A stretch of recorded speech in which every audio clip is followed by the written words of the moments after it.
കന്യാസ്ത്രീകളുടെ അറസ്റ്റിൽ ചർച്ച ആവശ്യപ്പെട്ട് പ്രതിഷേധം ശക്തമാക്കുകയാണ് പ്രതിപക്ഷം. പാർലമെന്റിന്റെ ഇരു സഭകളിലും കേരളത്തിൽ നിന്നുള്ള UDF, LDF അംഗങ്ങൾ അടിയന്തര പ്രമേയത്തിന് നോട്ടീസ് നൽകി കഴിഞ്ഞു. ബൃന്ദാകാരന്റെ നേതൃത്വത്തിൽ LDF സംഘവും ഛത്തീസ്ഗഡിൽ എത്തുമെന്നറിയുന്നു. ഡൽഹിയിൽ നിന്ന് ബൽറാം നെടുങ്ങാടി കൂടുതൽ വിവരങ്ങൾ നൽകും. ബൽറാം, പറയൂ.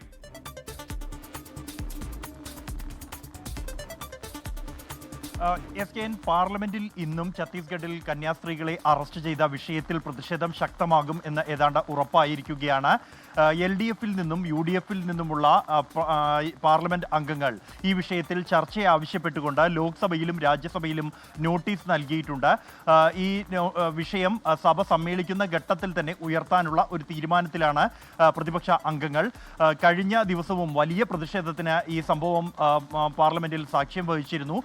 ഈ വിഷയം അല്ലെങ്കിൽ ഈ അടിയന്തര പ്രമേയ നോട്ടീസുകൾ രാജ്യസഭയിൽ ഉപാധ്യക്ഷൻ തള്ളിയതിനെ തുടർന്ന് വലിയ പ്രതിഷേധം കേരളത്തിൽ നിന്നുള്ള പാർലമെന്റ് അംഗങ്ങളുടെ ഭാഗത്തു നിന്നുണ്ടാവുകയും തുടർന്ന് രാജ്യസഭ തടസ്സപ്പെടുകയും ചെയ്തിരുന്നു. സമാനമായ നീക്കം ഇന്നും ഉണ്ടാകും പാർലമെന്റിന്റെ ഇരുസഭകളിലും എന്നാണ് പ്രതീക്ഷിക്കുന്നത്. അതേസമയം LDFിന്റെ പ്രതിനിധി സംഘവും ഛത്തീസ്ഗഡിലേക്ക് ഉടൻ യാത്ര തിരിക്കും.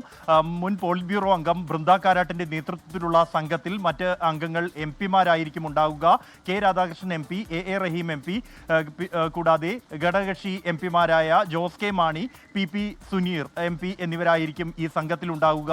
ഈ അറസ്റ്റിലായ കന്യാസ്ത്രീകളെ കണ്ട് സംസാരിച്ച് അവരിൽ നിന്നും ഈ സാഹചര്യം സംബന്ധിച്ചുള്ള കാര്യങ്ങളിൽ വ്യക്തത വരുത്തുക, തുടർന്ന് മറ്റ് സംസ്ഥാന സർക്കാർ അധികൃതരുമായി ചർച്ച നടത്തുക എന്ന് തന്നെയാണ് ഈ സംഘത്തിന്റെ യാത്രയുടെ ലക്ഷ്യം എന്നുള്ളത്. ഉടൻ തന്നെ ഈ LDFിന്റെ സംഘവും യാത്ര തിരിക്കും എന്നാണ് നേതാക്കൾ അറിയിക്കുന്നത്.